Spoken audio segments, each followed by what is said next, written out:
تو آپ نے تلوار نہ عمر کو دی نہ زبیر کو دی، ابو دجانہ کو دے دی۔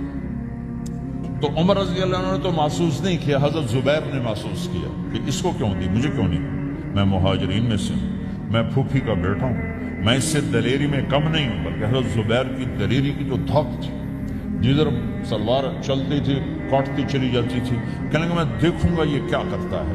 تو ابو دجانہ کے پیچھے پیچھے زبیر ہو لیے، تو ابو دجانہ نے جو حملہ کیا تو 3000 کا لشکر تھا، اس کو چیر کے پار نکل گیا، پورے لشکر کو کاٹ کے پار نکل گیا۔ اور آگے عورتیں کھڑی تھیں جو مکے کے لشکر کو تیار کر رہی تھیں، نحن بنات طارقی نمشی علی النمارقی مشی القتل بوارقی المسک فی المخالقی المسک فی المفارقی والدر فی المخالقی ان تقبلوا نعانقی وتدبروا نفارقی فراق غیر وامقی، یہ گانا گا رہی تھیں اور ان کو تیار کر رہی تھیں۔ تو جب ابو دجانہ کی تلوار نظر آئی تو سب بھاگی، ہندا پکڑی گئی، تو آپ نے یوں اپنی تلوار ہندا کے سر پر رکھی، انہوں نے چیخ ماری، تلوار ہٹا لی۔ تو زبیر پیچھے پیچھے کہ یہ کیا کیا ہے؟ جنگ میں اگر کوئی عورت حصہ لے اسے مارنا جائز ہے، ویسے جائز نہیں ہے، عورت کو، بچے کو، بوڑھے کو ہاتھ لگانا جائز نہیں ہے۔ تو انہوں نے کہا تلوار کیوں نہیں چلائی؟ کہا میرے محبوب کی تلوار ہے، عورت کے خون سے رنگین کر کے اس کی شان نہیں گھٹانا چاہتا، یہ میرے نبی کی تلوار۔ پھر واپس ہوئے، پھر اٹیک کیا اور پھر مجمع کو چیر دیا۔ سامنے ایک آدمی آ رہا تھا ہاتھی کی طرح، اتنا لمبا موٹا تازہ۔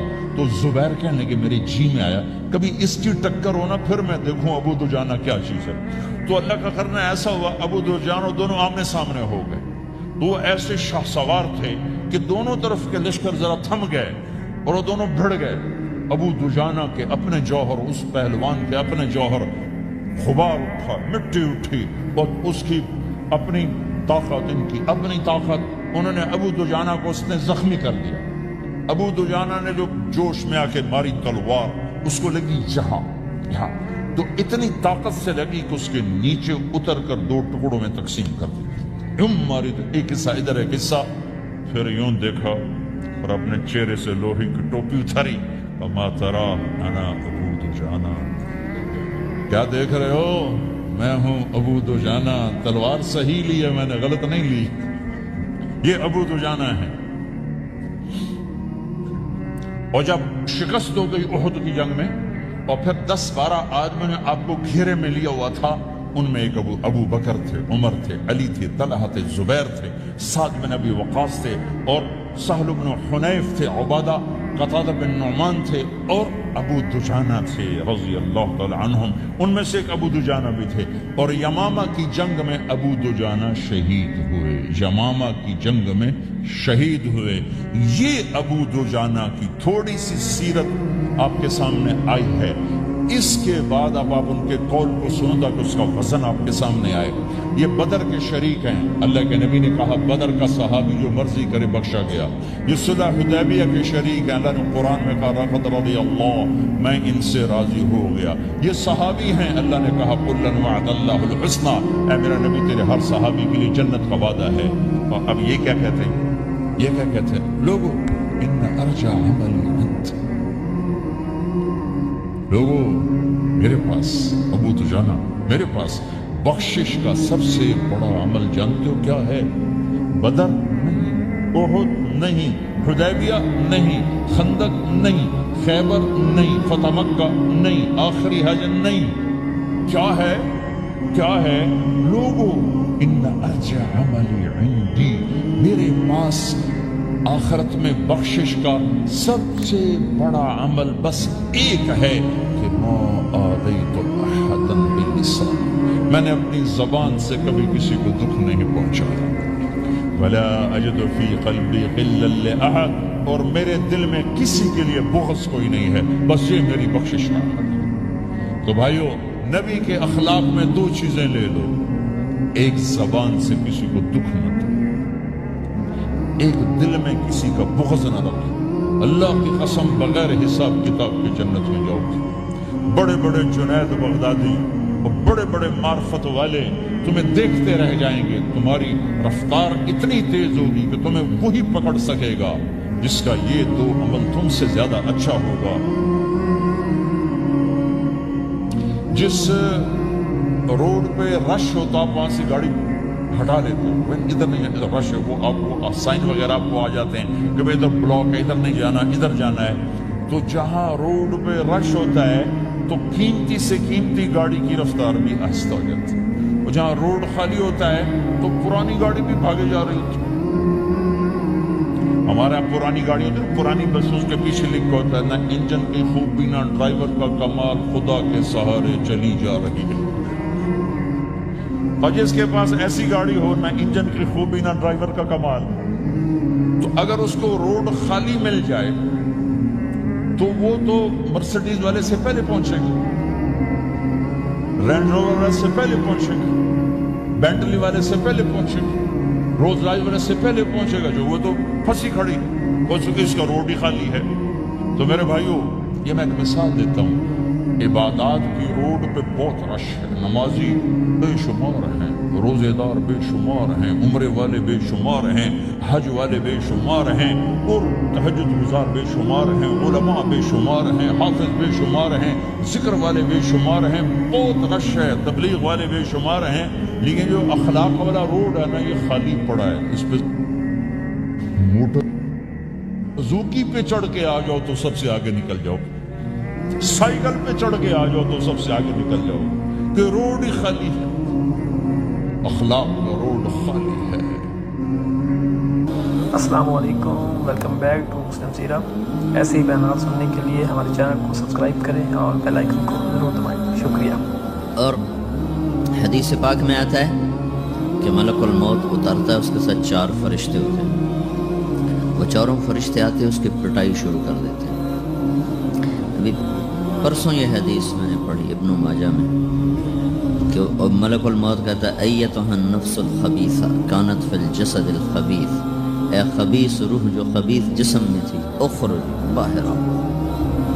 اب وہ واپس تو ہو نہیں سکتا, اپنے آپ کو روک تو سکتا نہیں. تو وہ حیران پریشان خوف زدہ, تو اس کے جواب میں اس کو ملک الموت کہتا ابشری ابشری بحمیم وغساق وآخر من شکلہ ازواج. تیار ہو جا خوفناک عذاب کے لیے اور کھولتے پانیوں کے لیے, کانٹے دار جھاڑیوں کے لیے, اور بے شمار عذاب کی شکلوں کے لیے. تو اس کی روح کو جب کھینچتے ہیں تو رگ رگ سے وہ کٹ کٹ کے نکلتی ہے, تو سارا وجود زیر و زبر ہوتا ہے. سکرات کا درد ساری دنیا کے دردوں پر حاوی ہے. جب اس کی روح نکلتی ہے اور اس کو لے کر آسمان پر چلتے ہیں تو دروازے پر پہنچتے ہیں تو اندر سے فرشتے پوچھتے ہیں کون ہے؟ کہتے ہیں فلاں فلاں کا بیٹا ہے. کا نفس خبیثہ فی الجسد الخبیث. یہ تو وہی بدماش ہے جو بدماش جسم میں تھا, یہ وہ بدبخت روح ہے جو بدبخت جسم میں تھی. اس کے لیے آسمان کے دروازے نہیں کھل سکتے, اسے واپس کر دیا جائے. تو آسمان کے دروازہ تو فتح لهم ابواب السماء ولا يدخلون الجنة حتى يلج الجمل في سم الخياط. کہ ان کے لیے آسمان کے دروازے نہیں کھلیں گے اور ان کے لیے جنت کے دروازے نہیں کھلیں گے. پھر یہ وہاں سے نیچے گرائے جاتے ہیں جو اللہ کا قید خانہ ہے سجین. وما ادراک ما سجین کتاب مرقوم. وہ تمہیں خبر نہیں کہ وہ کیا خوفناک قید خانہ ہے جو اللہ تعالیٰ نے بنایا ہے, اسے وہاں دھکیل دیا جاتا ہے. پھر قیامت تک اس کے لیے انتظار کی گھڑیاں ہیں اور عذاب کی شدت ہے. اور جب کوئی نیک آدمی اللہ تعالیٰ کے دربار میں جانے کا اس کا وقت آتا ہے تو اللہ تبارک و تعالیٰ فرماتے ہیں ان الذین قالوا ربنا اللہ ثم استقاموا تتنزل علیہم الملائکۃ الا تخافوا ولا تحزنوا وابشروا بالجنة التي كنتم توعدون نحن اولیاؤکم فی الحیاة الدنیا وفی الآخرہ ولکم فیہا ما تشتہی انفسکم ولکم فیہا ما تدعون نزل من غفور الرحیم. جب کوئی نیک مرد عورت کے جانے کا وقت آتا ہے تو اس کے لیے بھی فرشتے آتے ہیں اور آ کر اس کو خوشخبری دیتے ہیں اور آ کر اس کو تسلی دیتے ہیں کہ آپ غم نہ کریں, پیچھے والے بھی آپ کو مل جائیں گے, آپ خوف نہ کریں, آگے ساری منزلیں آپ کے لیے آسان ہیں, آپ کے لیے جنت بھی تیار ہے, رب بھی مہربان ہے.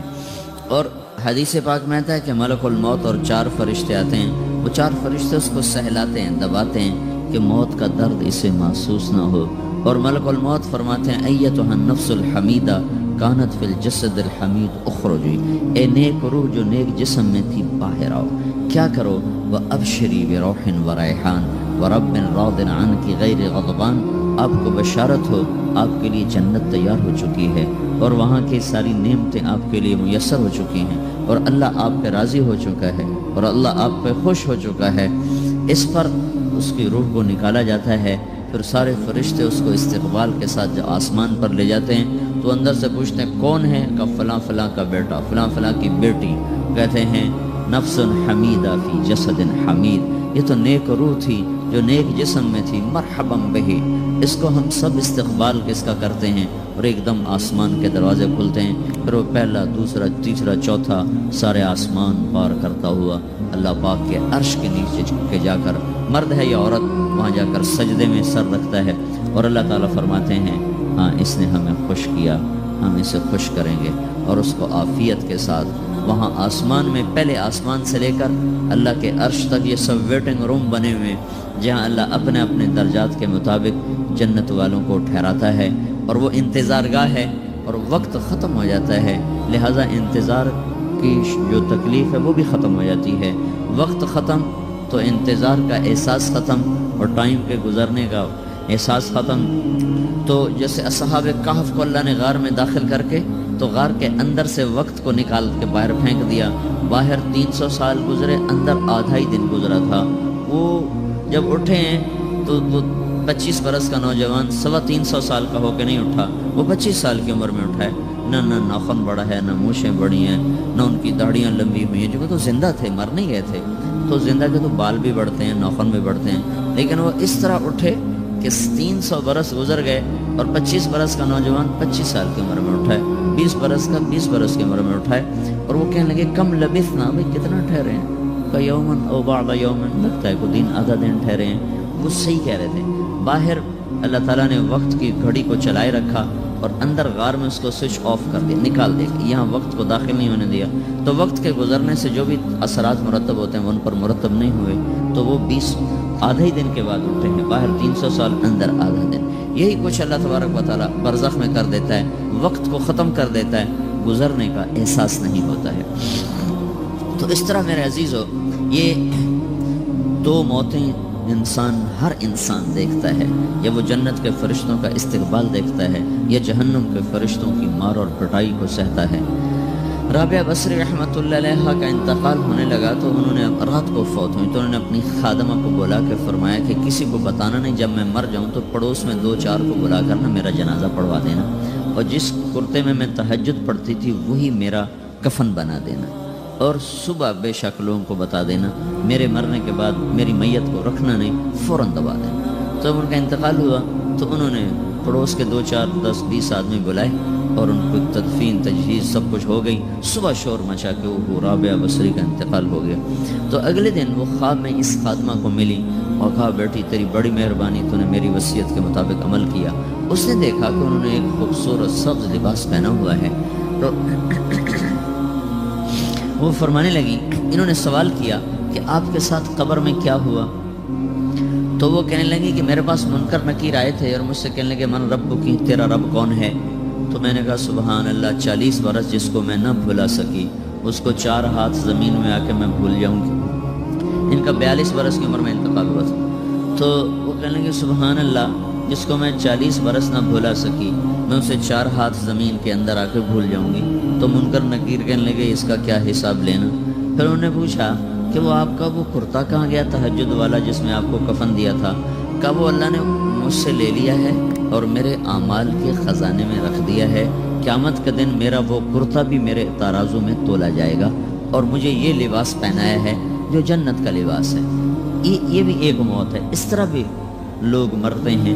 اور دوسری بھی ایک موت ہے، ہمارے علاقے کی بتا رہا ہوں، اپنے علاقے کی۔ ایک زمیندار مر گیا، اس کی قبر کھودی ساری بچھوؤں سے بھری، ایسے جیسے چیونٹیاں بھر رہی، تو انہیں وہ بند کر کے دوسری کھودی، ساری بچھوؤں سے بھری، پھر وہ بند کر کے تیسری کھودی، ساری بچھوؤں سے بھری ہوئی۔ قبرستان میں اتنے بچھو کہاں سے آ گئے؟ یہ زمین کے بچھو نہیں ہیں، یہ آخرت کی بلائیں ہیں جس کے ساتھ اب اسے قیامت تک رہنا ہے اور گزارا کرنا ہے۔ تو یہ دو طرح کی موتیں روزانہ لوگ مرتے ہیں، روزانہ لوگ مرتے ہیں۔ جب نماز کا وقت ہوتا ہے ملک الموت ساری دنیا کا چکر لگاتا ہے اور دیکھتا ہے کون پڑھ رہا ہے کون نہیں پڑھ رہا، کون پڑھ رہا ہے کون نہیں پڑھ رہا۔ جو نماز کی پابندی کرتا ہے اس کی موت آسانی سے ہوتی ہے، جو نماز میں غفلت کرتا ہے اس کے ساتھ موت کے وقت شدت اور سختی اختیار کی جاتی ہے۔ تو بھائیو یہ ایک جسم ہے، ایک روح ہے۔ روح باقی رہنے والی چیز ہے، جسم مٹ جاتا ہے، پھر اللہ سے قیامت کے دن نیا جسم عطا فرمائے، ایک نیا جسم دیا جائے گا۔ روح وہی ہے جو اللہ کے خزانوں میں جمع ہو جاتی ہے۔ نافرمان کی سیاہ کالی روح ہوتی ہے، فرمان بردار کی روشن چمکدار روح ہوتی ہے۔ تو اللہ نے کچھ تقاضے جسم کے رکھے ہیں اور کچھ روح کے رکھے ہیں۔ جسم کے تقاضے پورے نہ کرو تو یہ پریشان ہو جاتا ہے، روح کے تقاضے پورے نہ کرو تو یہ پریشان ہو جاتی ہے۔ روح کی پریشانی جسم سے زیادہ ہے، چونکہ روح کی طاقت جسم سے زیادہ ہے۔ جسم مٹی سے بنا ہے، اس کی غذا بھی مٹی سے نکلتی ہے۔ روح آسمان سے ہے، اس کی غذا بھی آسمان سے ہے۔ روح کا تعلق جب تک اللہ سے نہیں جڑتا اس سے بھوک اور پیاس لگتی رہتی ہے۔ جسم کو جب تک روٹی اور پانی نہ ملے یہ تڑپتا اور پریشان رہتا ہے۔ جیسے اللہ تعالیٰ نے ہمارے جسم میں روٹی اور پانی کی طلب کو بے ساختہ رکھ دیا ہے۔ میں بیان کے دوران بھی پانی پی رہا ہوں، آپ دیکھ رہے ہیں کہ مجھے میرا حلق سوکھ جاتا ہے، مجھے طلب محسوس ہوتی ہے پانی، حلق سوکھتا ہے پانی کی طرف بھاگتے ہیں، بھوک لگتی ہے ہم روٹی کی طرف بھاگتے ہیں۔ یہ ایک ایسا اندر میں آٹومیٹک سسٹم ہے کہ ہم اس کو آف نہیں کر سکتے۔ یہ سوتے سوتے بھی بھوک کی وجہ سے آنکھ کھل جاتی ہے، سوتے سوتے پیاس کی وجہ سے آنکھ کھل جاتی ہے۔ یہ ایسا خود اللہ تعالیٰ نے ساختہ نظام بنایا ہے کہ آپ اپنے جسم میں روٹی اور پانی کی طلب کو نہیں نکال سکتے۔ میرے عزیزو ٹھیک اسی طرح اللہ نے انسانی روح میں اپنی طلب رکھ دی ہے اور اپنے رسول کی طلب رکھ دی ہے۔ یہ دو طلب ایسی ہیں کہ یہ آپ کے جسم روح سے نکل نہیں سکتی۔ جیسے بھوکا روٹی نہ کھا لے، پیاسا پانی نہ پی لے، اسے چین نہیں آ سکتا۔ وہ روح جو اللہ اور اس کے رسول سے نہ آشنا ہے، جب تک وہ وہاں تک پہنچ نہیں جاتی اسے چین نہیں آ سکتا، اس کا اندر پریشان رہے گا۔ 1997 میں جب جنید جمشید سے میری پہلی ملاقات ہوئی تو اس نے مجھ سے یہ سوال کیا کہ مولوی صاحب، ایک پاکستانی نوجوان جس گلیمر کو خوابوں میں دیکھتا ہے وہ گلیمر تو مجھے زندگی میں ویسے ہی حاصل ہے۔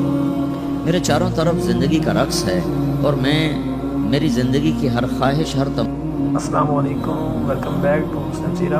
ایسے ہی بیانات سننے کے لیے ہمارے چینل کو سبسکرائب کریں اور بیل آئکن کو ضرور دبائیں۔ شکریہ۔ تمنا پوری ہے، اس کے باوجود میرے اندر اندھیرا ہے، میرے اندر خلا ہے۔ مجھے لگتا ہے میں وہ کشتی ہوں جس کا کوئی ساحل نہیں، جس کی کوئی سمت نہیں، جس کا کوئی گھاٹ نہیں۔ یہ کیوں ہے؟ میرے ساتھ تو ایسا نہیں ہونا چاہیے۔ ایک عام لڑکا تو کہتا ہے ہائے کاش یہ ہوتا، اس کو وہ نہیں ہو رہا تو پھر وہ پریشان ہے، ہائے یہ ہوتا، ہائے وہ ہوتا۔ تو میں تو ہائے نہیں کرتا ہوں، میری تو ہر لذت اور خواہش میرے سامنے تشتری میں سجا کے پیش کی جا رہی۔ میں کیوں ایسا کر رہا ہوں؟ میں ہائے ہائے کیوں کر رہا ہوں؟ میرا اندر ویران کیوں ہے؟ میرے اندر میں خلا کیوں؟ یہ وہی خلا ہے کہ وہ روح کی پیاس کو شراب میں بجھانا چاہتا ہے، وہ روح کی پیاس کو لڑکی میں بجھانا چاہتا ہے، وہ روح کی پیاس کو موسیقی سے بجھانا چاہتا ہے، وہ روح کی پیاس کو دنیا کی رعنائیوں میں 5 اسٹار ہوٹلوں سے بجھانا چاہتا ہے۔ روح کیا جانے روٹی کیا ہے، شراب کیا ہے، پانی کیا ہے، عورت کیا ہے، موسیقی کیا ہے، گھنگرو کیا ہے، پائل کیا ہے، چھنکار کیا ہے۔ روح کو ان چیزوں کی کیا خبر؟ امریکہ میں ہماری ایک جماعت تھی تو 4 لڑکے 2 لڑکیاں، 4 لڑکیاں 2 لڑکے مسلمان ہیں۔ تو ایک لڑکے کا نام رکھا تھا ابراہیم، اور اس کو جب پڑھایا نا کلمہ تو کہا ہائے، کیا ہائے، وہ دونوں ہاتھ یہاں رکھے سینے پر، دل پر، کہا ہائے۔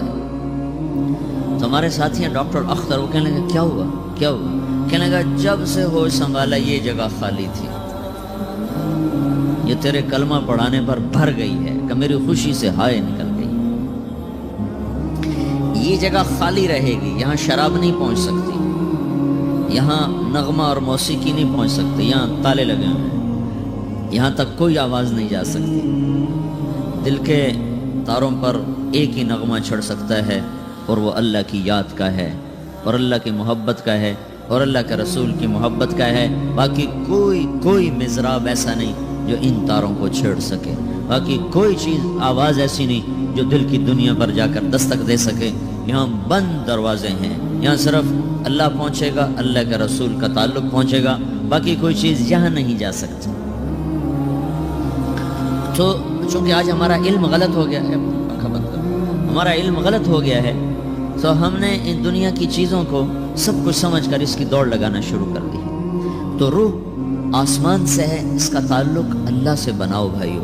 اللہ کا تعلق پائے بغیر نہ کوئی مرد مکمل ہے نہ کوئی عورت مکمل ہے. اور چونکہ براہ راست اللہ کو کوئی پا نہیں سکتا، چونکہ وہ ہمارے سامنے نہیں، اس کے اور ہمارے درمیان لاکھوں کروڑوں پردے حائل ہیں، تو اللہ اپنے بندوں میں سے ایک کو منتخب کر کے اپنا رسول بناتا ہے، اس پر اپنا آپ کھول دیتا ہے، پھر اسے کہتا ہے جا لوگوں کو بتا کہ یہ زندگی اللہ کو پسند ہے. وہ اللہ کا جو رسول ہے وہ بندوں اور رب کے درمیان واسطہ بن جاتا ہے. اللہ نے ہمیں حضرت محمد صلی اللہ تعالی علیہ وسلم جیسا رسول دے دیا. اللہ تعالیٰ نے اپنا آپ کسی کو نہیں دکھایا. موسیٰ علیہ السلام پہ ایک تجلی پڑی، ان کو 40 دن ہوش نہیں آیا. 40 دن اللہ سے ضد کرنے لگے، رب ارنی انظر الیک، یا اللہ میں تجھے دیکھنا چاہتا ہوں. اللہ تعالیٰ نے کہا موسیٰ یہ ہو نہیں سکتا. موسیٰ علیہ السلام اللہ کے نبی نے فرمایا لاڈلے نبی تھے، اللہ پاک سے ضد کر لیا کرتے تھے. پھر کہنے لگے نہیں یا اللہ میں نے ایک دفعہ تو ضرور دیکھنا ہے. تو اللہ تعالیٰ نے کہا اچھا تم ایسا کرو، میں طور پہ تجلی ڈالوں گا، فَإِنِ اسْتَقَرَّ مَكَانَهُ فَسَوْفَ تَرَانِي، تو میں تجلی ڈالتا ہوں طور پر، اگر طور کھڑا رہا تو بھی دیکھ لے گا. تو اب اللہ خود سامنے نہیں آیا، صرف ایک تجلی اللہ کے عرشوں کے اوپر سے آنا شروع ہوئی ہے. بیچ میں آپ فاصلہ گنیں، اور پھر وہ آ کر فَلَمَّا تَجَلَّى رَبُّهُ لِلْجَبَلِ، پھر وہ جبل پر پہاڑ پر آئی ہے. جَعَلَهُ دَكَّا، وہ پہاڑ ریزہ ریزہ ہو کر ہواؤں میں بکھر گیا. وَخَرَّ مُوسَى صَعِقًا، اور موسیٰ علیہ السلام بے ہوش ہو کے گرے. اور جب ہوش آیا فلما افاقا، ہوش آتے کہنے لگے سبحانک یا اللہ تو پاک بے عیب، میں تیرے بارگاہ میں توبہ کرتا ہوں، میں واقعی نہیں دیکھ سکتا ہوں. ہاں کلام کا شرف ملا ہے، زیارت نہیں ہوئی. اللہ تعالیٰ نے حضرت محمد صلی اللہ تعالی وسلم کو مدینہ مکہ سے اٹھایا اور بیت المقدس تک پہنچایا سواری پر، کہ دنیا اسباب کی ہے، یہاں سبب اختیار کیا، سواری کے پر بٹھا کر وہاں پہنچایا. اور اس کے بعد جب اوپر بلایا ہے تو پھر براق کی ضرورت نہیں پڑی، اوپر قدرت کا جہان ہے، اوپر اپنی قدرت سے بلایا ہے. یہ بیچ میں دیکھو نا کتنا بڑا، آپ اگر ہوا سے اوپر چلے جاؤ، یہ 500 میل ہوا کا غلاف ہے، اس سے اگر اوپر چلے جائیں گے نا تو آپ خود بم بن کے پھٹ جائیں گے ایک دھماکے کے ساتھ. چونکہ ہر انسان کے اوپر ہوا کا ایک پریشر ہے، کوئی 280 من کے قریب ہر انسان کے اوپر ہوا کا پریشر ہے. اس پریشر کو توڑنے کے لیے میرے اندر خود ایک پریشر بنا ہوا ہے جو اس کو توڑ رہا ہے. جب یہ ہوا کا پریشر میرے اوپر سے ریلیز ہو جاتا ہے تو میرا اندر کا اپنا پریشر بم کی طرح پھٹے گا اور مجھے پرزے کر دے گا. اس لیے وہ خلائی لباس بنایا جاتا ہے جس میں وہ مصنوعی پریشر دیا جاتا ہے تاکہ اوپر جا کر یہ پھٹ نہ جائیں. ہمارے نبی جس کرتے اور تہمد میں تھے اسی کرتے اور تہمد سے بیت المقدس سے چلے ہیں اور ہوا کو نہیں پار کیا، 7 آسمان ہی پار کر لی. اور پہلے آسمان پر حضرت آدم علیہ السلام نے استقبال کیا ہے، اور دوسرے آسمان پر حضرت عیسیٰ علیہ السلام، زکریا علیہ السلام، یحییٰ علیہ السلام نے استقبال کیا ہے. تیسرے آسمان پر حضرت یوسف علیہ السلام نے استقبال کیا ہے. چوتھے پر حضرت ادریس علیہ السلام نے استقبال کیا ہے. 5ویں پر ہارون علیہ السلام نے استقبال کیا، اور 6ٹھے پر موسیٰ علیہ السلام نے استقبال کیا. اور 7ویں آسمان پر ایک بیت اللہ دیکھا ہے جس کا طواف ہو رہا ہے. استقبال کو کوئی موجود نہیں. ایک بڑے میاں ایسے ٹیک لگا کے بیت اللہ کی یوں ٹیک لگا کے بیٹھے، گوٹھ مار کے، دونوں ہاتھوں کے ایسے گوٹھ مار کے بیٹھے ہیں.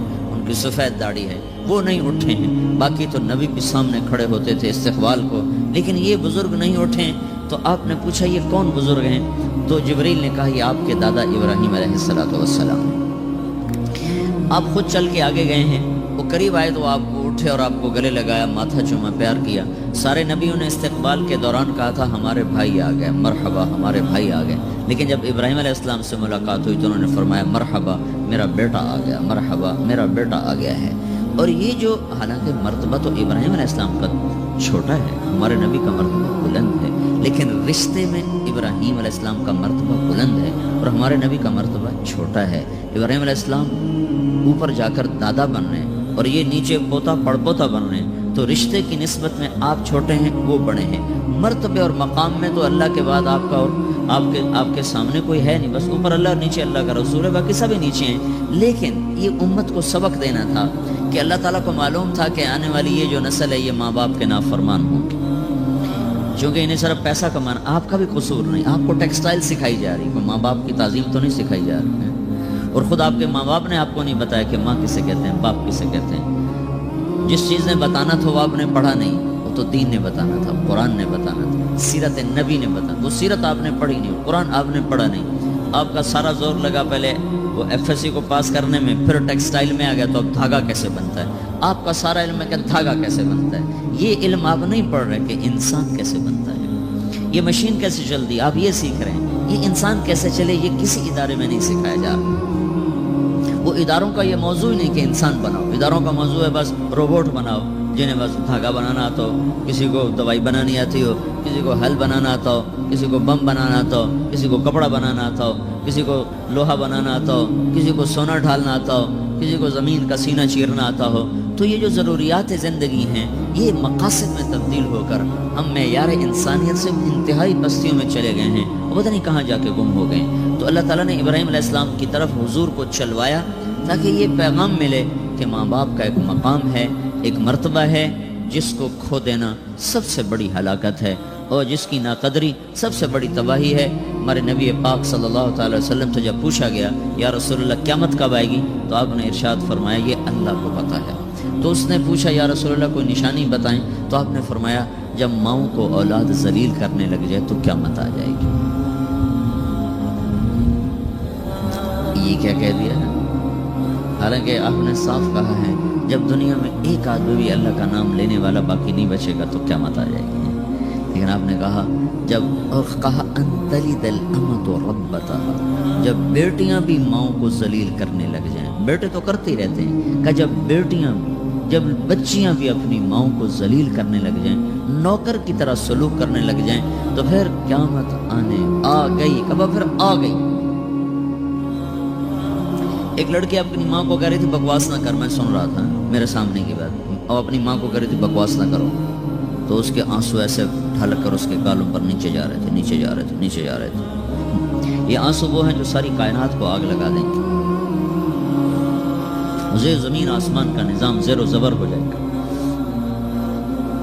تو میرے عزیزو ہماری بدقسمتی ہے کہ اس ملک کے پیچھے بڑی قربانیاں ہوئی ہیں، لیکن ایسے نکمے نااہلوں کے ہاتھ میں آیا کہ جو اپنی حکومت بچانے کے چکر میں رہے، انہیں نہ خود اپنی تعمیر کا خیال آیا نہ اپنی نسل کی تعمیر کا خیال آیا۔ پیسے کا کم ہو جانا تو کوئی اتنا بڑا نقصان نہیں، نسل کا گم ہو جانا اس سے بڑا کوئی نقصان کوئی۔ نوجوان نسل کو منزل کا ہی نہ پتہ ہو، ان کے سامنے کوئی ہدف ہی نہ ہو، صرف پیسہ اور صرف پیسہ اور صرف پیسہ، اس کے سوا وہ کچھ جانتے نہ ہوں، تو وہ قوم برباد ہو گئی جن کی نسل اپنی اقدار بھول گئے، اپنے معیار بھول گئے، اپنی عزت کے پیمانے اپنے ہاتھوں سے توڑ دیے اور صرف شہوت کے غلام بن گئے۔ ناچنا گانا، شراب، زنا، یہ سارے معاشرے کا کلچر بن جائے، اس معاشرے کو ہلاکت سے کوئی چیز نہیں بچا سکتی۔ کبھی وہ معاشرہ، چونکہ وہ ابھی تک اللہ نے کسی کو اپنی حکومت میں شریک نہیں بنایا ہے، اور نہ وہ آئندہ بنانے والا ہے۔ یہ دھرتی اللہ کی ہے، یہ آسمان اللہ کا ہے، یہاں وہ ہوتا ہے جو اللہ چاہتا ہے، یہاں وہ ہوتا ہے جو اللہ کا امر ہوتا ہے، یہاں وہ نہیں ہو سکتا جو میں اور آپ چاہیں۔ اور میرے اللہ کا فیصلہ ہے کہ جب نافرمانی ہوگی اللہ دھو دے گا، جب بے حیائی آئے گی اللہ تعالیٰ کی طرف سے جھاڑو چلے گا۔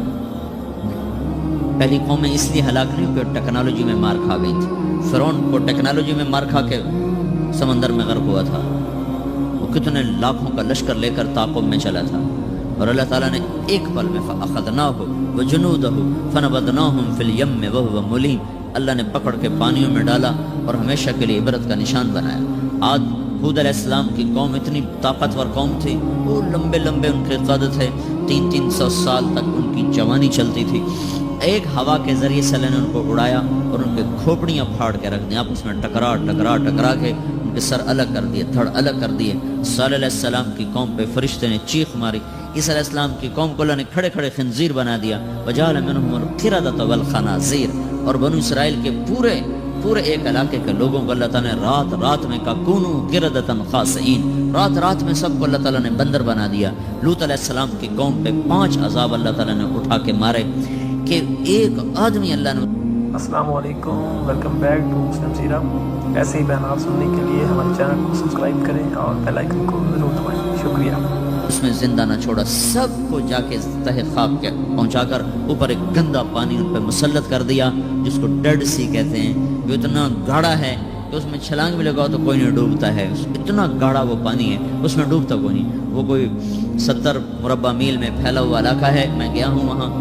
اللہ نے جب وہ جبریل نے زمین کو اٹھایا، اٹھا کے زمین پہ مارا، وہ سارا پہاڑی علاقہ ہے، لیکن ایک دم ایک جگہ پہنچ کر یوں نشیب آ جاتا ہے، یوں ایسے نشیب، ادھر بھی پہاڑ اور بیچ میں ایسے ایک وادی ہے جو کو 300 میل لمبی ہے۔ جب اللہ تعالیٰ نے جبریل نے اللہ کے امر سے قوم لوط کی قوم کو زمین پہ پھینکا، مارا، تو اس زور سے وہ زمین پر گرے کہ دائیں بائیں 300 میل میں زمین دھنس گئی، نیچے دھنس گئی۔ جب اب آپ کوئی پتھر زمین پہ پھینکو نا تو تھوڑی تھوڑی زمین چاروں طرف سے نیچے بیٹھ جاتی، پوری بستی تھی، لاکھوں کی آبادی تھی، جس کو نیچے سے اکھاڑا، اوپر سے جا کر زمین پر جو پھینکا وہ اتنے زور سے گرے کہ 300 میل دائیں بائیں زمین اندر دھنس گئی، ادھر بھی پہاڑ اور بیچ میں پوری ایک وہ وادی بن گئی ہے جس میں اب خیر اب آبادی ہے، لیکن وہ جگہ وہاں ابھی تک وہ گندا پانی کھڑا ہوا ہے جو اس بات کا اعلان کر رہا ہے کہ نافرمانی کے ساتھ یہ کیا جاتا ہے، کیونکہ ابھی تک کائنات کی باغ ڈور اللہ کے ہاتھ میں ہے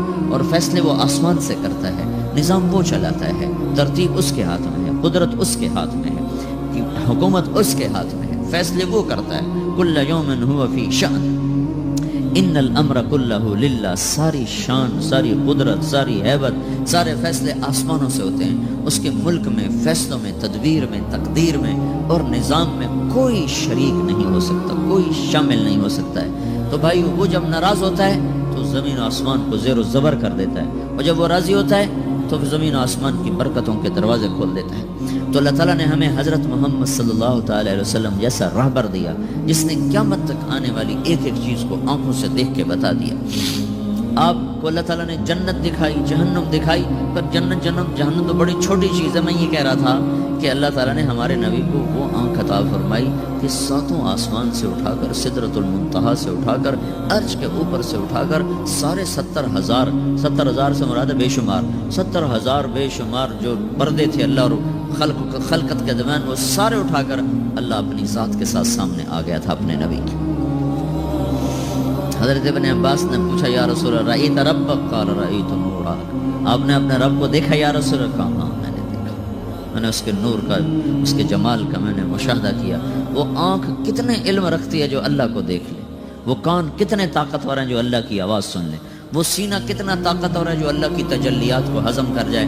دیکھو نا موسیٰ علیہ السلام پہ تجلی آئی پہاڑ سے لوٹ کر آئی ہے، ہوش نہیں آیا ہے، یہاں سیدھا اللہ کی ذات عالی کا دیدار ہے اور اللہ کو آنکھ دیکھ رہی ہے، کان سن رہا ہے، زبان بات کر رہی۔ التحیات للہ والصلوات والطیبات، یہ اللہ تعالیٰ سے یہ بات ہو رہی، آگے جواب آ رہا ہے السلام علیک ایھا النبی ورحمۃ اللہ وبرکاتہ۔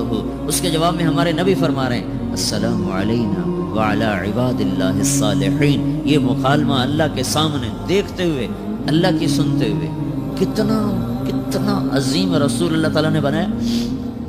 پھر مکالمہ ہو رہا ہے، یا اللہ ابراہیم کو آپ نے خلیل بنایا اور موسیٰ علیہ السلام کو آپ نے کلیم بنایا اور داؤد علیہ السلام کو آپ نے لوہا نرم کر کے دیا اور سلیمان علیہ السلام کو یا اللہ آپ نے ہوا تابع کر کے دی اور عیسیٰ علیہ السلام کو یا اللہ آپ نے مردے زندہ کر کے دیے، تو یا اللہ میرے لیے کیا ہے؟ یہ اللہ سے ساتھ بات ہو، اتنا لمبا چوڑا مکالمہ ہو رہا ہے۔ تو آگے اللہ تعالیٰ جواب میں ارشاد فرما رہا ہے اولیس قد آتیتک افضل من ذلک کلہ، اے میرے نبی میں نے تمہیں سب چیز سے اعلیٰ چیز عطا کی ہے، اللہ ذکرت الا ذکرت معی، قیامت تک تیرا میرا نام اکٹھا رہے گا، جدا نہیں ہو سکتا۔ سب سے اعلیٰ چیز قربت دے دی کہ میں نے آپ کو اپنے قریب کر لیا، اب یہ لا الہ الا اللہ کے ساتھ محمد الرسول اللہ جڑ گیا ہے، اب یہ کبھی نہیں مٹ سکتا۔ اللہ کو پانے کے لیے کوئی راستہ نہیں، محمد الرسول اللہ سند ہے، ڈگری ہے۔ کیوں بھائی؟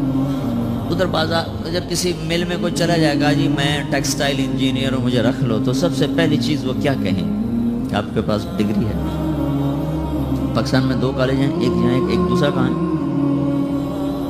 کراچی میں ہے۔ تو سب سے پہلی چیز جو آپ سے مانگیں گے نا، کہیں گے آپ اپنا ڈگری دکھاؤ، تو آپ وہاں جعلی سند پیش کر سکتے؟ جعلی سند کے ساتھ آپ کو کوئی رکھے گا؟ تو وہ کہیں گے جی آپ ہمیں ڈگری لاؤ۔ یہ ڈگری، یہ سند، یہ ایک ضمانت ہے کہ یہ آدمی صحیح جانتا ہے، اس کے عالم ہونے کی ضمانت نہیں ہے، اس صرف اس بات کی ضمانت ہے کہ یہ آدمی صحیح راستے پر ہے، صحیح چیز کو اس نے حاصل کیا ہوا ہے۔ MBBS کی ڈگری دیکھا ہوگا، وہ ویسے کوئی بیٹھ جائے پھٹا لگا کے تو پکڑ کے جیل میں ڈال دیں گے۔ تو اللہ تک پہنچنے کے لیے صرف ایک راستہ، وہ حضرت محمد صلی اللہ تعالی وسلم کی پاک زندگی ہے۔ اسے چھوڑ کر، اس سے ہٹ کر کوئی اللہ تک پہنچنے کا دعویٰ کرے تو بھائیو وہ گمراہی پر ہے، وہ صحیح راستے پر نہیں ہے، وہ اللہ کو نہیں پا سکتا، وہ اللہ تک نہیں جا سکتا۔ اللہ تک جانے کے لیے صرف حضرت محمد صلی اللہ تعالی وسلم کی پاک زندگی ہے۔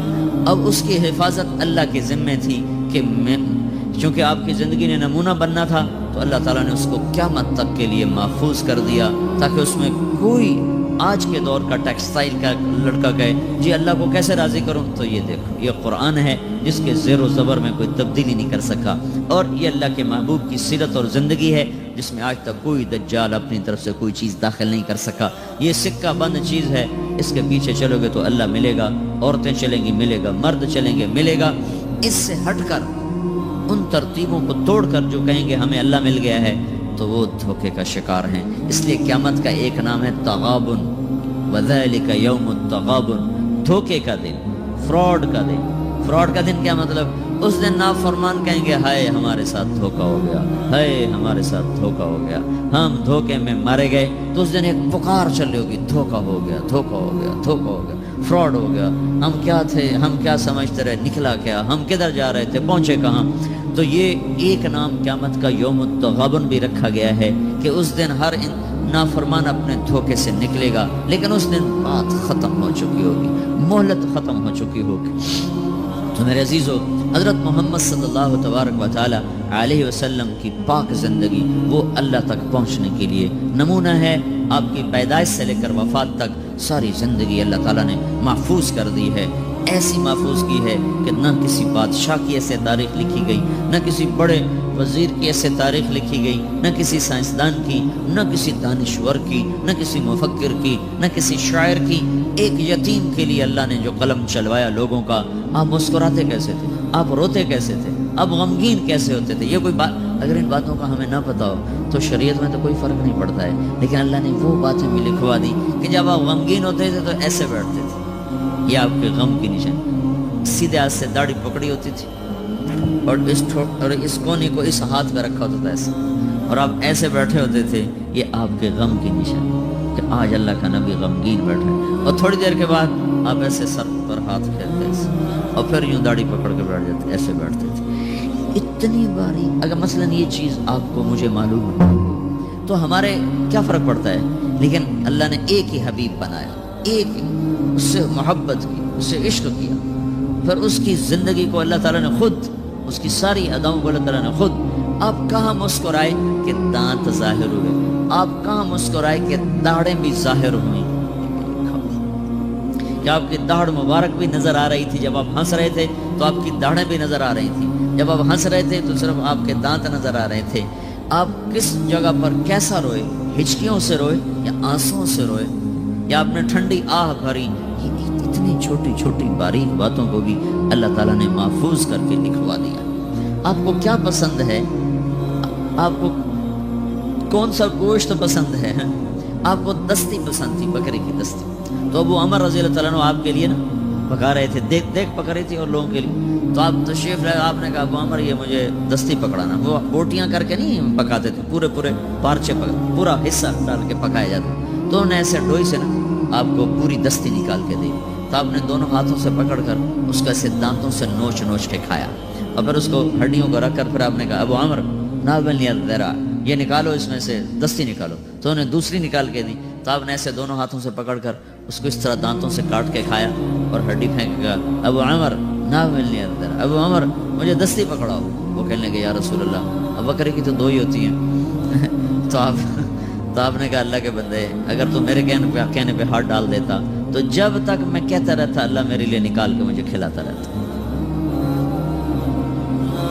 آپ کو شہد کا شربت پسند تھا، کھجور کا شربت پسند تھا، انگور کا پھل پسند تھا، برنی کھجور پسند تھی، اجوا کھجور پسند تھی، بیروحا کا ٹھنڈا پانی پسند تھا، سفید لباس آپ کو پسند تھا، قمیص آپ کا پسندیدہ لباس تھا، چال میں آپ کے عاجزی اور مسکنت تھی، پاؤں چھوٹے رکھتے تھے، چال میں تیزی ہوتی تھی، گردن جھکی ہوتی تھی، نظر اٹھا کے نہیں چلتے تھے، مردوں میں بھی بیٹھتے ہوئے آپ کی نظر نہیں اٹھتی تھی چہ جائے کہ کوئی عورت سامنے آ جائے۔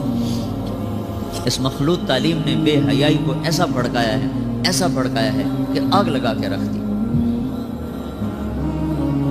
مسلمان، ہماری ایک زندگی ہے، ہم مغرب کے غلام نہیں ہیں، بن گئے اپنے کرتوتوں کی وجہ سے بن گئے، تو پھر جو غلام ہوتا ہے اس کی اپنی کوئی اقدار نہیں ہوتی، جو آقا کہے گا اسے وہی کرنا ہے۔ ہماری بدقسمت ہے کہ ہم اپنی نافرمانی کی وجہ سے، اللہ کے نبی نے فرمایا تھا اذا اتخذ الفیء دولا، جب میری امت کے حکمران وہ مسلمانوں کے مال کو لوٹنا شروع کر دیں گے، والامانۃ مغنما، اور امانت جس کے پاس رکھی جائے گی وہ کھا جائے گا، والزکاۃ مغرما، مالدار لوگ زکوٰۃ دینا چھوڑ دیں گے، وتعلم لغیر الدین، اور علماء کے قدم بادشاہوں کے درگاہوں کی طرف، بارگاہوں کی طرف اٹھنا شروع ہو جائیں گے، اللہ کے در سے ہٹ کر وہ بادشاہوں کے درباروں کی سیٹ کے متلاشی ہو جائیں گے، وَأَطَاعَ الرَّجُلُ زَوْجَتَهُ، اور لوگ بیویوں کے فرما بردار ہو جائیں گے، وَعَقَّ أُمَّهُ، اور ماؤں کے نافرمان ہو جائیں گے، اور أَدْنَى صَدِيقَهُ، اور دوست کا استقبال کریں گے، وَأَقْصَى أَبَاهُ، اور باپ کو دھکے دیں گے، ماں باپ سے بدتمیزی کریں گے، دوستوں کا اکرام کریں گے، ماں باپ کو گھور کے دیکھیں گے، دوست کو خوش ہو کے دیکھیں گے، ماں باپ کو پانی پلا کے راضی نہیں ہوں گے، دوستوں کے لیے ان کو مری میں بھی جا کر کھانا کھلانے کے لیے تیار ہو جائیں گے۔ اللہ کے نبی نے فرمایا کاش میرے ماں باپ ہوتے، میں ان کی بڑی خدمت کرتا، اور نہیں تو میری ماں تو ضرور ہوتی، اور میں عشاء کی نماز کے لیے مصلی پہ کھڑا ہوتا، سورۃ فاتحہ شروع کر چکا ہوتا، اور ادھر میرے گھر کی کھڑکی کھلتی اور میری ماں منہ نکال کے کہتی محمد، تو میں نماز توڑ کے کہتا جی اماں جان۔ یہ اللہ کے رسول کا جذبہ ہے۔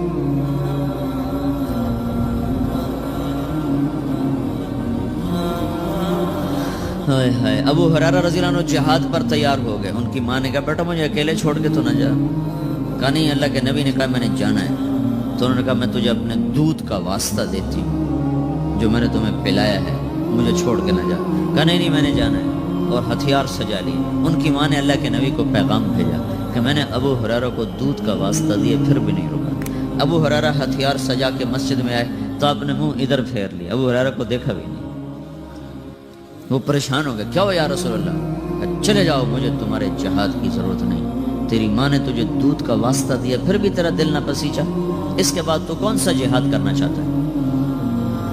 کس جہاد میں تو جانا چاہتا ہے؟ آپ جنت میں تشریف لے گئے تو آپ نے جنت میں قرآن کی تلاوت سنی، آپ نے پوچھا یہ کون تلاوت کر رہا ہے؟ تو فرشتوں نے کہا جی حارثہ بن نعمان تلاوت کر رہا ہے۔ حارثہ مدینے بیٹھا تلاوت اتنے آواز آ رہی ہے کہ چکر ہے، انہوں نے کہا جی ماں کی خدمت کی وجہ سے اللہ نے یہ عزت بخشی، جب قرآن پڑھتا اللہ ساری جنت کو سناتا۔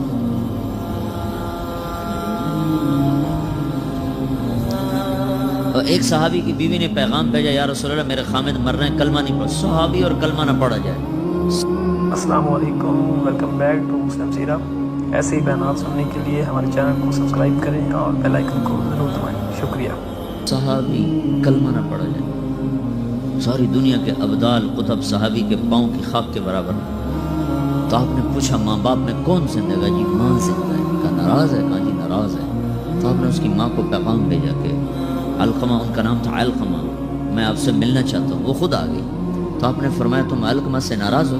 ہاں جی ناراض ہوں۔ کیا ناراضگی ہے؟ کہ یا رسول اللہ مجھے اس کے دین کا کوئی گلہ نہیں، بہت نیک ہے، بدتمیز ہے، زبان سے جب بولتا ہے تو دل توڑ دیتا ہے، زبان کا بدتمیز ہے اور کچھ نہیں، صرف زبان کی تیزی، بلاؤ تو کھانے کو آتا ہے۔ اس جوانی میں یہ ایسا ہی لہجہ ہوتا ہے نوجوانوں کا اپنے ماں باپ کے ساتھ، کیسے کاٹنے کو آتے ہیں، کھانے کو آتے ہیں۔ یہ تو صحابی کا کلمہ روکا پڑا، میرے آپ کے ساتھ کیا ہو؟ اگر تم نے ماں باپ کو ایسے بدتمیزی سے بولنا سیکھ لیا تو کیا کرو گے مرتے وقت؟ تمہاری ٹیکسٹائل تو نہیں تمہارے کام آنے کی قبر میں۔ اگر تم صرف ٹیکسٹائل انجینئر ہو تو مکڑی تم سے بہتر ٹیکسٹائل انجینئر، کیسا دھاگا بناتی اور کیسا نقشہ بناتی۔ تو آپ نے کہا معاف کرو گے؟ کہا نہیں میں نہیں معاف کروں گا۔ تو آپ نے حضرت بلال سے کہا بلال لکڑیاں اکٹھی کرو اور علقمہ کو آگ لگاؤ۔ کہیں گے یا رسول اللہ، کہیں گے آپ علقمہ کو آگ لگائیں گے؟ تو معاف نہیں کرے گی نا تو یہ سیدھا دوزخ میں جائے گا، اور میں جلا دوں گا تو دوزخ سے بچ جائے گا۔ تو کہنے لگے نہیں اتنا تو میرا حوصلہ نہیں کہ میں یہ دیکھ سکوں، میں اسے معاف کر دوں. یہ کہنا تھا میں معاف کرتی ہوں تو علقمہ کی زبان پہ کلمہ جاری ہو گیا اور ساتھ ہی ان کا انتقال ہو گیا. پھر آپ نے اس کا جنازہ پڑھایا. پھر آپ نے فرمایا جس نے ماں باپ کو دکھ دیا اس پہ اللہ کی لعنت، فرشتوں کی لعنت، زمین آسمان کی لعنت، نہ نماز قبول ہوگی نہ روزہ نہ صدقہ. تو آپ نے فرمایا کہ جس وقت میری امت میں مائیں ذلیل ہوں گی، باپ در بدر ہوں گے، ٹھوکر کھائیں گے، دوستوں کی عزت اور اکرام ہوگا اور باپ کو ذلیل کیا جائے گا. وساد القبیلۃ فاسق ہوں اور قبیلے کا سردار فاسق و فاجر ہوگا. مکان رئیس القوم ارذلهم اور حکومت نکمے انسانوں کے ہاتھ میں ہوگی. وَأُكْرِمَ الرَّجُلُ مَخَافَةَ شَرِّهِ ایک دوسرے کو سلام کریں گے اندر میں بغض بھرا ہوا ہوگا، ایک دوسرے کو سلام کریں گے اندر میں کوئی نہ کوئی مفاد بھرا ہوا ہوگا. اور وَارْتَفَتِ الْأَصْوَاتُ فِي الْمَسَاجِدِ اور مسجدوں میں لڑائیاں شروع ہو جائیں گی. وَظَهَرَتِ الْقَيْنَاتُ وَالْمَعَازِفُ اور ساری امت گانے بجانے میں ڈوب جائے گی. یہ وہ دور ہے جب سوائے قرآن کے کسی گھر میں کسی چیز کی آواز نہیں آتی تھی، اور اب آگے دیکھ کے بتا رہے تھے کہ ایک وقت آنے والا ہے جب ساری امت موسیقی میں ڈوب جائے گی. ظہرت القینات اور گانے والیاں معزز ہو جائیں گی، محترم ہو جائیں گی. والمعازف اور گانے کے آلات، سارے ٹیکسٹائل کے ہاسٹل میں میوزک کی آواز چاروں طرف گونج رہی ہے. میں نے ہاسٹل لائف گزاری ہے، میوزک کیسے گونجتا ہے میں خود اس دور سے گزرا ہوں، لیکن میں تو جانور تھا، مجھے تو پتہ نہیں تھا. اور اس طرح تبلیغ کا کام بھی کوئی نہیں تھا کہ ہمیں آ کے کوئی بتاتا اور سمجھاتا. تمہیں تو ہم بتا رہے ہیں. یہاں آ کے بیان کیا تھا جنید جمشید نے، یہ ایگریکلچر یونیورسٹی میں، تو میں بھی ساتھ تھا. تو کہنے لگا دیکھو میرے عزیزوں میں گانے والا ہوں، میں توبہ کر چکا ہوں، تم سننے سے ہی توبہ کر لو. یہ کیسے دیوانے ہیں جو کہتے ہیں موسیقی روح کی غذا ہے. یہ روح کی غذا ہوتی تو میں چھوڑ دیتا. بھلا تم روٹی چھوڑ دو گے، پانی چھوڑ دو گے؟ تمہیں کوئی لاکھ تقریریں کریں تو روٹی چھوڑ دو گے، پانی چھوڑ دو گے؟ تو جو چیز روح کو تقویت پہنچائے اسے کون چھوڑے گا؟ روح کو تقویت پہنچانے کے لیے صرف تم ایک دفعہ کہتے نا اللہ، تو تمہاری روح کا رواں رواں سرشار ہو جاتا. جب کہتے نا لا الہ الا اللہ تو تمہاری ساری روح میں نغمے نغمے گونجنے لگتے. تو اس نے کہا میں گانے والا توبہ کر چکا، تم سننے والی بھی تو توبہ کرو. کہ ظہرت القینات والمعازف گانے والیاں معزز، گانے موسیقی عام، وشربت الخمور اور شراب پی جائے گی. ولانا آخر هذه الامت اول. میں لاہور میں تھا، ایک بڑے افسر کہنے لگے کہ قرآن میں کہاں لکھا ہے شراب حرام ہے؟ میں نے کہا قرآن میں کہاں لکھا ہے زنا حرام ہے؟ دکھا دو کہیں قرآن میں لکھا ہو کہ زنا حرام. چلو زنا تو ایک مسلمان بھی کر سکتا ہے، شراب ایک مسلمان بھی پی سکتا ہے. سارے قرآن میں کہیں دکھاؤ کہ لکھا ہو شرک حرام ہے، پتھر کی پوجا حرام. اللہ کے بندو تم نے انگریزی پڑھی ہے، تم نے عربی نہیں پڑھی، تم عربی کا محاورہ کیسے سمجھ سکتے؟ ایک حرام کرتے ہو، ایک اس کو حلال کہتے ہو. ایک شراب پینا ایک اس کو حلال کہنا، ایک نماز نہ پڑھنا ایک اس کو حلال کہنا. یہ تو اسلام سے ہی باہر نکل گیا.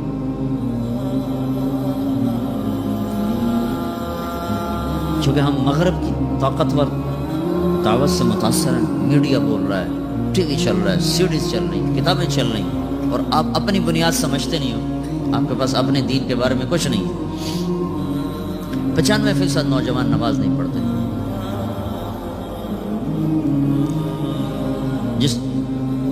جس نماز کو آپ نے کہا جعلت قرۃ عینی فی الصلاۃ، میری آنکھوں کی ٹھنڈک نماز ہے، اور کربلا کی تپتی ہوئی ریت، جھلستی ہوئی ہوا، اور کائنات کا سب سے سنگین واقعہ روح پذیر ہو رہا ہے. سب سے بڑے ظلم کی داستان لکھی جا رہی ہے، اور آل رسول کے سر کٹ رہے ہیں، اور کائنات کا سب سے پاک خون دھرتی پر بہ رہا ہے، اور کائنات کی سب سے پاک ہستی کے سینے میں تیر پار ہو رہے ہیں، اور اس کے سامنے اس کی نسل ذبح ہو رہی ہے. اور سورج ڈھلتا ہے اور نماز کا وقت آتا ہے، تو انہوں نے زہیر بن القین جو آپ کے رائٹ سائڈ کے جھنڈا بردار تھے، ان سے کہا جاؤ ان سے کہو نماز پڑھنا ہے.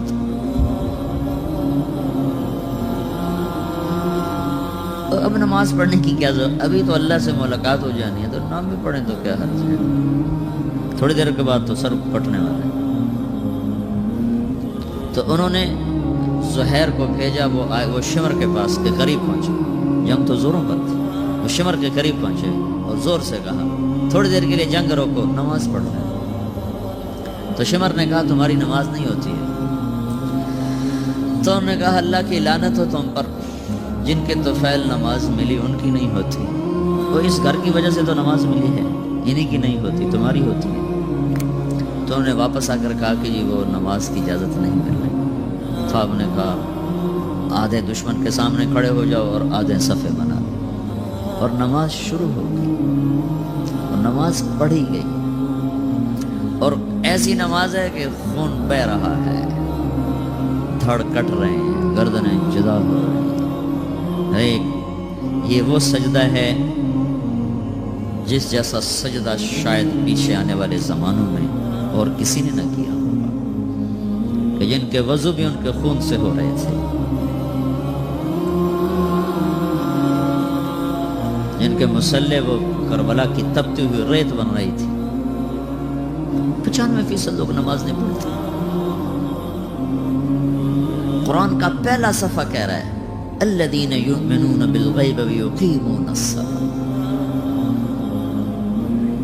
سارے قرآن کو ڈھونڈنے کی ضرورت, صرف پہلا صفحہ پڑھ لو. کامیاب کون لوگ ہیں جو اللہ پر ایمان لائے, غیب پر, اور نمازوں کو زندہ کر دیا. جمعہ کا دن تھا, ظہر کی نماز پڑھی ہے اور عصر کی نماز سے پہلے شہید ہو. اور حضرت عمرو بن عاص رضی اللہ تعالیٰ عنہ مصر کے لڑائی میں امیر تھے. تو انہوں نے عیسائیوں نے پیغام بھیجا جمعہ تمہارا دن ہے, ہفتہ یہود کا دن ہے, اتوار ہمارا دن ہے, پیر کے دن جنگ ہو. تو ان کا ٹھیک ہے. تو جمعے کی نماز ہو رہی تھی اور انہوں نے بدعہدی کی اور اچانک حملہ کر دیا. دوسری رکعت میں کھڑے تھے, پہلی ہو چکی تھی جب عیسائیوں نے آ کر حملہ کیا ہے. پیچھے حملہ ہوا ہے, آگے نماز ہو رہی ہے. اب نماز توڑ دینے کا عین حکم آ چکا ہے, نماز توڑ دو, بعد میں پڑھ لو. اور ابھی ان کا جواب دو. ایک آدمی نے نماز نہیں چھوڑی, کٹتے رہے, نماز نہیں چھوڑی. اور سرار لشکر عمرو بن عاص خود نماز پڑھا رہے تھے. اس ایک رکعت میں 2 صفیں پوری کٹ گئیں. سارے مصر کی جنگوں میں 5 برس میں اتنے لوگ شہید نہیں ہوئے جتنے اس نماز کی ایک رکعت میں شہید ہوئے. اور تم لوگ صرف اچھے بھلے نمازی امتحان میں نماز چھوڑ دیں گے, پڑھائی کا زور پڑ گیا, پڑھائی کا زور پڑ گیا.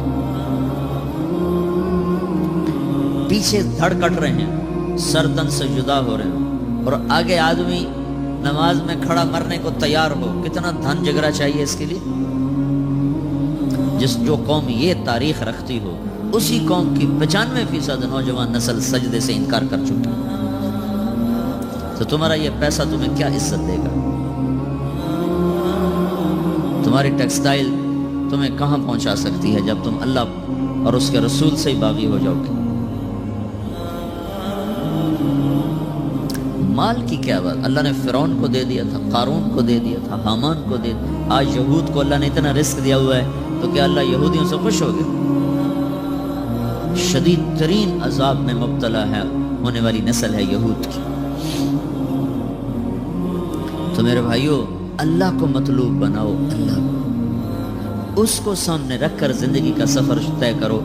اس میں چاہے ٹیکسٹائل انجینئر بنو, چاہے ڈاکٹر بنو, چاہے تم تاجر بنو, سائنسدان بنو, زمیندار بنو, منزل تو سامنے رکھو. کہاں جانا ہے وہ تو سامنے رکھو. اچانک موت آ جائے کیا پلے ہو. ایک بڑی اچھی وہ ماڈرن فیملی کا نوجوان نا کراچی میں تبلیغ میں لگے, داڑھی رکھی, تو ساری فیملی ان کی لڑکیاں جین پہننے والی, کھٹے باپ. السلام علیکم, ویلکم بیک ٹو مسلم سیرہ. ایسے ہی بیانات سننے کے لیے ہمارے چینل کو سبسکرائب کریں اور بیل آئیکن کو ضرور دبائیں. شکریہ. تو ساری فیملی نے اس کو چڑھ, داڑھی کٹاؤ, داڑھی کٹاؤ, داڑھی کٹاؤ. وہ ساری فیملی کا پریشر نہ سہ سکا اور اس نے داڑھی کٹا دی. 4 مہینے بعد مر گیا. تو اس کا باپ اس کے سرانے کھڑا ہو کے کہہ رہا تھا, اگر مجھے پتا ہوتا تیری اتنی مختصر زندگی ہے تو میں یہ کام تجھ سے کبھی نہ کرواتا. رضا لے, ارے بے وقوف, اپنے ہاتھوں سے تو نے اپنے بیٹے کو ہلاک کر دیا. زندگی مختصر ہو یا لمبی ہو, طریقہ تو میرے نبی کا چلنے والا ہے. امام حسین نے کیوں حکومت کو ٹھکرا دیا؟ ساری اولاد ذبح کرا دی. یہ سودا میں مجھے قبول نہیں. حالانکہ ان کی جنت کا فیصلہ تو ماں کی گود میں ہو چکا تھا. آپ نے کہا حسن اور حسین جنت کے نوجوانوں کے سردار ہیں. پھر ایک شخص اپنی آنکھوں کے سامنے ایک بیٹا ذبح، دوسرا ذبح، تیسرا ذبح، چوتھا ذبح، بھتیجے ذبح، بھائی ذبح. اللہ کیا ظرف ہے. اور ماتھے پہ بل نہ آ رہا. سبحان اللہ. تو تم ایسی تاریخ رکھو پھر تمہارے ہاسٹل میں دھڑا دھڑ میوزک چل رہا ہو، گالی گلوچ ہو، نماز پہ 8-10 لڑکے مسجد کو جا رہے ہوں. اب کہاں جا رہے ہو؟ کیا بنانا چاہتے ہو؟ کتنا کو بن جاؤ گے؟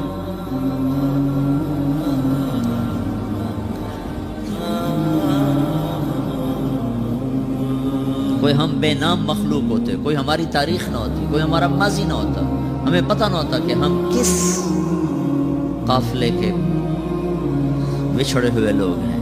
تو پھر جو مرضی کرتے، لیکن کیا کریں، بھول ہی گئے. مدت ہوئی سیاد نے چھوڑا بھی تو کیا، تاب پرواز نہیں راہ چمن یاد نہیں. تو بھائیو ایک بات تو میں یہ آپ سے عرض کرنے میں کہ دیکھو یہ زندگی پتہ نہیں کب شام ہو جائے. تو اس میں وہ کرو جو اللہ اس کے رسول کو پسند ہے، اس کو سیکھو. یہ تبلیغ اس کو یہاں تم ٹیکسٹائل سیکھ رہے ہو، تبلیغ اس کو سیکھنے کی محنت ہے کہ میرا اللہ کیسے راضی ہوگا، اللہ کا رسول کیسے راضی ہوگا، ان کے پیچھے میں کیسے چلوں. میری زندگی کی ہر صبح ہر شام اس ترتیب پر چلے. اس کو سیکھو میرے عزیز. بلانے والا اچانک بلاتا ہے، پتہ بھی نہیں چلتا. تو اپنی زندگی میں دین کو آگے رکھو، آخرت کو آگے رکھو، اپنی دنیا کو پیچھے رکھو، دنیا کے سلسلے پیچھے رکھو. اور دوسری چیز یہ ہے جو پڑھ رہے ہو اس کو بھی نہ صرف کمائی کے لیے مت پڑھو. ساری کی ساری امت ڈاماڈول ہے اور سب کا قبلہ پیسہ بن چکا ہے. ہر شعبہ اور فن اس لیے پڑھا جا رہا ہے کہ اس میں پیسہ زیادہ ہے، اس میں پیسہ زیادہ ہے، اس میں پیسہ زیادہ ہے. اس ذہن کا معاشرہ وہ قوموں کو کسی بھی کنارے نہیں پہنچا سکتا. تم ہمارا قیمتی سرمایہ ہو. اگر تمہارا کمپیوٹر صرف پیسے پر فٹ ہو گیا تو تم خود بھی ہلاک ہو، نسل بھی ہلاک ہے. تو تم اپنے کندھوں پر ایک اجتماعی ذمہ داری محسوس کرو کہ ہم نے باطل کی ٹیکنالوجی سے آزاد ہو. یہ تو ایک کائناتی علم ہے، نہ کہ مغرب کا علم ہے. جو قوم محنت کرے گی اللہ ان کو دے دے گا. جو قوم اپنے آپ کو کھپائے گی اللہ ان کو عطا فرمائے گا. یہ مغرب کا علم نہیں ہے. چھوٹا سا سنگاپور ہے، چھوٹا سا کوریا ہے، چھوٹا سا تائیوان ہے. جو ان کی دنیا کی محنت ہے اس کی تعریف تو کرے. ان میں کفر ہے، ان میں شراب ہے، زنا ہے، جو کوئی الگ چیز ہے. لیکن یہ دنیا دارالاسباب ہے، انہوں نے اس میں محنت کی ہے، کوشش کی. تو تم اس علم کو پڑھو صرف اس لیے نہیں کہ ہم نے تنخواہ لینی ہے بڑی اچھی اور جنرل مینیجر بن جانا ہے پھر ہمارے پاس بڑے پیسے آ جائیں گے. کہ ہم نے پوری اپنے قوم کو، ملک کو ہم نے اس سوال سے اپنے پاؤں پہ کھڑا کرنا ہے. سب سے بڑی جو مین کراپ ہے پاکستان میں، زمیندار کا بیٹا ہوں، کپاس ہے. سارا پاکستان جو چل رہا ہے وہ کپاس کے اوپر چل رہا ہے، باقی چیزوں سے برائے نہ. اور اس کو اندر ہی اندر اس کو توڑنے کی کوشش. ڈاکٹر یوسف صاحب یہاں تھے.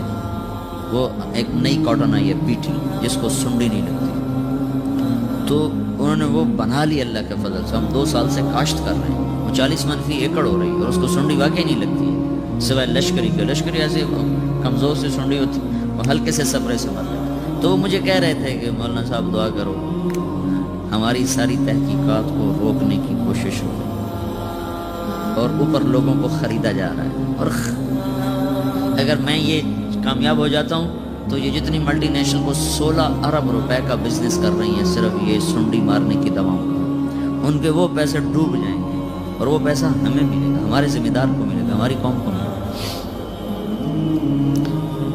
لیکن وہ اندر اندر کوشش کر رہے ہیں کہ ہم ان کی یہ ریسرچ یہیں روک دیں. تو ہوئے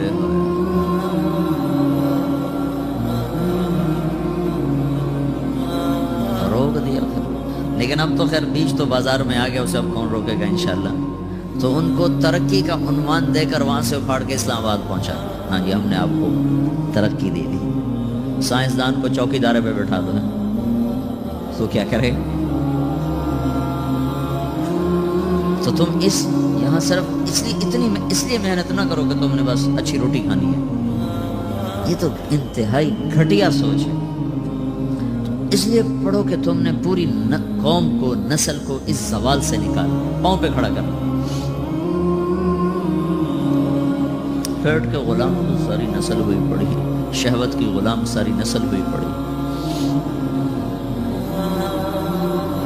تو اپنے جو کچھ کر رہے ہو اس پر محنت کرو, جس سے سیکھ رہے ہو اس کا ادب کرو. دنیا کا کوئی فن, کوئی علم یہ ادب کے بغیر نہیں آتا. جس سے تم نے سیکھنا ہے اس کا ادب کرو. وہ چاہے چرسی ہے, چاہے بھنگی ہے, چاہے وہ چمار ہے, لیکن اگر سیکھنا ہے تو اس کا ادب کرنا پڑے گا. موسیٰ علیہ السلام خضر علیہ السلام کے پاس تشریف لے گئے. 15واں پارے کا اخیر 16ویں کا شروع ہے. ان سے سیکھنے کے لیے گئے. اور یہ جو خضر علیہ السلام سے سیکھنے گئے نا, شریعت کا علم نہیں سیکھیں, شریعت ان کے پاس خود موجود ہے. دنیا کا علم لینے گئے, کائناتی علم. خضر علیہ السلام کائناتی علوم کے نبی ہیں, اب بھی ہیں.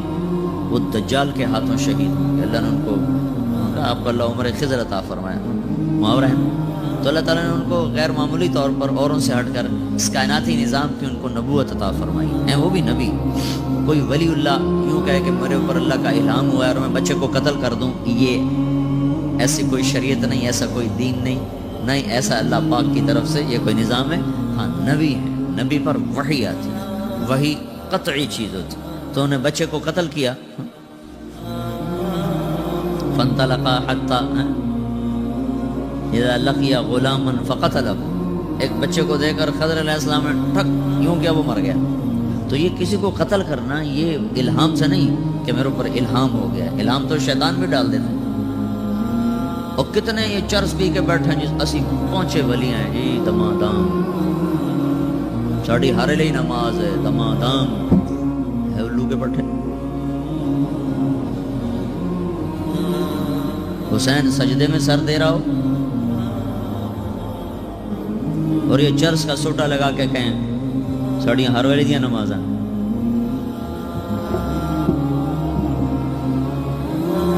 دین ہے مذاق ہے. تو خضر علیہ السلام نے قتل کر دیا. نبی ہیں, لیکن نبی ہیں کائناتی امور.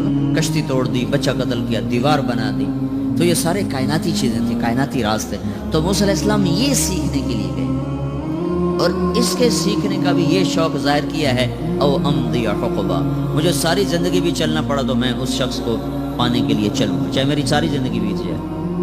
اور یہ وہ وقت ہے جب فرعون غرق ہو چکا ہے, اور یہ وہ وقت ہے جب اللہ تورات اتار چکا ہے, براہ راست کلیم بنا چکا ہے, اور ان کی قوم عزت کے ساتھ مصر سے نکل چکی ہے. اب ان کو کیا ضرورت ہے کہ میں جا کے کسی سے سیکھوں. لیکن جب اللہ نے کہا ایک بندے کو میں نے کچھ دیا ہے جو تجھے نہیں دیا, کہ یا اللہ مجھے بتا وہ کدھر, میں اس کے پاس جاتا ہوں. تو کہا تم ایسا کر, مچھلی لے لے, تل لے, مچھلی کو تل لے, ساتھ لے لے. جہاں وہ مچھلی زندہ ہو کے پانی میں اتر جائے نا, وہ آدمی وہاں رہتا ہے. تو موسیٰ علیہ السلام اپنے غلام یوشع کو لے کر چلے, اور چلتے چلتے چلتے چلتے ایک جگہ تھک کے سوئے. تو یوشع بیدار تھے, موسیٰ علیہ السلام سوئے ہوئے تھے. تو اچانک مچھلی, وہ تلی ہوئی مچھلی, وہ نکلی تھیلے سے اور وہ پھدک کے گئی پانی میں اور سیدھا اندر اتر گئی. وہ جدھر کو چلی نا وہاں پانی پھٹ گیا اور راستہ بنتا چلا گیا. کہنے لگے ارے یہ کیا ہوا, ابھی موسیٰ علیہ السلام اٹھے گا تو ان کو بتاؤں. جب موسیٰ علیہ السلام اٹھے تو ان کو بھول گیا بتانا, تو اٹھ کے چل دیے. 24 گھنٹے آگے چلے گئے تو پھر کہنے لگے موسیٰ علیہ السلام یار بھوک لگی, مچھلی تو کھلاؤ.